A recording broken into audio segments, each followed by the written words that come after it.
காலையில் ஒரு 6 மணி அளவில் வெளியே போய் பார்த்தோன்னாக்கா ஒரு காக்கா கூட ரோட்டில் இருக்காதுங்க. இந்த மாதிரி டைமில் யாருமே இருக்க மாட்டாங்கன்னு மோஸ்ட்லி வாக்கிங் போகிறவங்களாம் காலையில் டைமை யூட்டிலைஸ் பண்ணி இந்த ரோட்டில் தான் வாக்கிங் போவாங்க.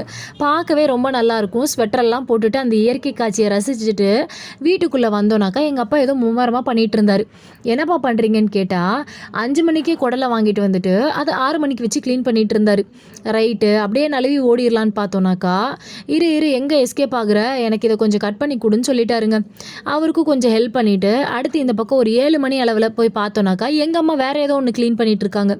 என்னடான்னு பார்த்தா மீன்காரம்மா வந்தாங்க. ஸோ இன்றைக்கி என்னோடய ஹஸ்பண்ட் ஊர்லேருந்து வராரு தீபாவளி லீவுக்காக. அவருக்காக அப்படின்னு சொல்லிட்டு குடலும் மீனும் வாங்கியிருந்தாங்க. அதை எல்லாத்தையும் க்ளீன் பண்ணி முடிச்சுட்டு ஏன்னா அதுக்கு தேவையான மசாலாலாம் ப்ரிப்பேர் பண்ணி அதை ரெடி பண்ணி வச்சாச்சுங்க. ஆஃப்டர்நூன் லஞ்சுக்கு நம்ம எதுக்கு சும்மா இருக்கணும், நம்மளும் இன்றைக்கி ஏதாவது ஒன்று பண்ணுவோமே அப்படின்னு சொல்லிட்டு மீன் மேக்கர் இருந்துச்சு. அதை வச்சு நான் ஒரு கிரேவி மாதிரி பண்ணியிருந்தேன்.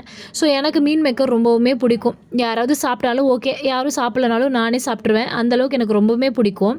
சரி, மத்தியானத்துக்கு எனக்கு இந்த குடல் குழம்பு பிடிக்காது, நம்மளே ஏதாவது ஒன்று செய்யலாம் அப்படின்னு சொல்லிட்டு எங்கள் வீட்டில் ஒரு புடலங்காய் இருந்துச்சு. அது சும்மா தானே கிடக்குது, அதை வச்சு நம்மளே ஒரு கிரேவி மாதிரி செஞ்சுக்கலாம். சரி புடலங்காய் கூட்டுங்க.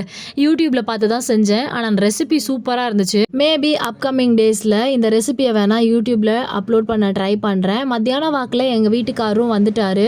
ஸோ வரும்போதே நான் அவர்கிட்ட சொல்லியிருந்தேன் டைப்பரோடு வாங்க அப்படின்னு சொல்லிட்டு டைப்பர் பெரிய பேக்கே வாங்கிட்டு வந்துட்டாருங்க.